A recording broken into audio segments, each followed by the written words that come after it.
Hi friends, இன்றைக்கி என்னுடைய பிரம்ம முகூர்த்த வழிபாடு தான் இந்த பதிவில் நம்ம பார்க்க போகிறது. இன்றைக்கி தான் நான் ஃபஸ்ட்டு டே ஸ்டார்ட் பண்ணியிருக்கேன். 33 தேவர்களின் பார்வை பூமிக்கு வரக்கூடிய அந்த நேரத்தை தான் பிரம்ம முகூர்த்தமாக கணக்கிடுறாங்க அப்படின்னு சொல்லிட்டு சாஸ்திரங்கள் சொல்லுது. உண்மையான வேண்டுதலை நன்மையாக கொடுக்குற வல்லமை இந்த பிரம்ம முகூர்த்தத்துக்கு கண்டிப்பாக இருக்குது. இன்றைக்கி தானே நீங்கள் ஆரம்பிச்சிருக்கீங்க, எப்படி நீங்கள் இதெல்லாம் சொல்கிறீங்க அப்படின்னு நினைக்காதீங்க.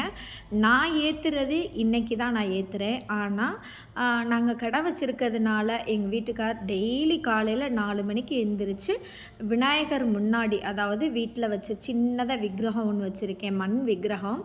அதுக்கு 2 அகல் தீபம், 1 இழுப்பெண்ணெய், 1 நல்லெண்ணெய், 2ஐயும் சேர்த்து இந்த பிரம்ம முகூர்த்த விளக்கு கிட்டத்தட்ட ஒரு 3 வருஷமாகவே எங்கள் வீட்டுக்கார் ஏற்றிக்கிட்டு இருக்காங்க. இன்னையிலேருந்து இந்த பூஜையை நான் செய்கிறேன். அதாவது அவங்க ஏற்றுறத அவங்க ஏற்றுவாங்க. நான் ஒரு வேண்டுதலை மனசில் வச்சு அது எத்தனை நாள் ஆகுன்றது எனக்கு தெரியாது.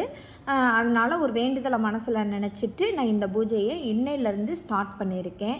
ஏதாவது ஒரு கோரிக்கையை மனசில் நினச்சிட்டு உங்களோட இஷ்ட தெய்வம் குலதெய்வத்தை நினச்சி 5 விளக்கு, அதாவது மண் அகலில் 5 விளக்கு அல்லது 5 முகத்தில் இருக்க மண் அகல் ஏற்றலாம். இல்லை காமாட்சி விளக்கு தான் நான் எங்ககிட்ட இருக்குது அப்படின்னு சொன்னிங்கன்னா ஒரே ஒரு துணை விளக்கு மட்டும் சேர்த்துட்டு பஞ்சு திரி போட்டு நம்ம நல்லெண்ணெய் ஊற்றி இந்த ஒரு 5 அகல் விளக்கை நம்ம ஏற்றி வழிபாடு செய்யணும். இப்படி தான் நான் இன்றைக்கி ஸ்டார்ட் பண்ணியிருக்கேன்.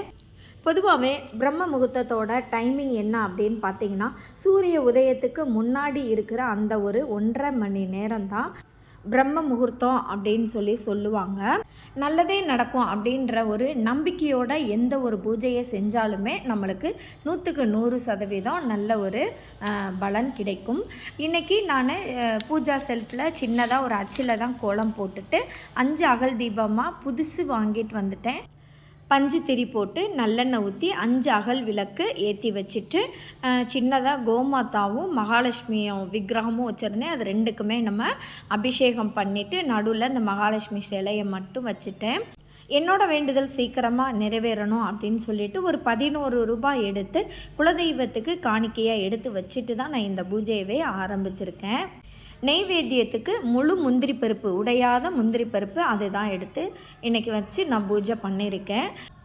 பூஜையெல்லாம் முடிச்சுட்டு பத்தி, சூடம், சாம்பிராணி எல்லாமே வீடு முழுக்க நல்லா காமிச்சிட்டு மகாலட்சுமி தாயாரோட போற்றி அர்ச்சனைகள் எனக்கு தெரிஞ்ச ஸ்லோகத்தை ஃபுல்லாமே எல்லாமே நல்லா சூப்பராக திருப்திகரமாக சொல்லி முடிச்சிட்டேன். லாஸ்ட்டாக லலிதா சகஸ்ர நாமத்தோட ஒரு 7 வரி மந்திரம் இருக்குது. அது ஒரு 5 அல்லது 7 அல்லது 9 முறை சொல்லுவேன். இது தினமும் நான் சொல்லக்கூடிய மந்திரத்தில் இதுவும் ஒன்று தான். இப்படி தான் இன்றைக்கி என்னோடய பிரம்ம முகூர்த்த பூஜையை நான் ஸ்டார்ட் பண்ணியிருக்கேன். ஓகே ஃப்ரெண்ட்ஸ், இதே மாதிரி நெக்ஸ்ட் ஒரு வீடியோவில் பார்க்கலாம்.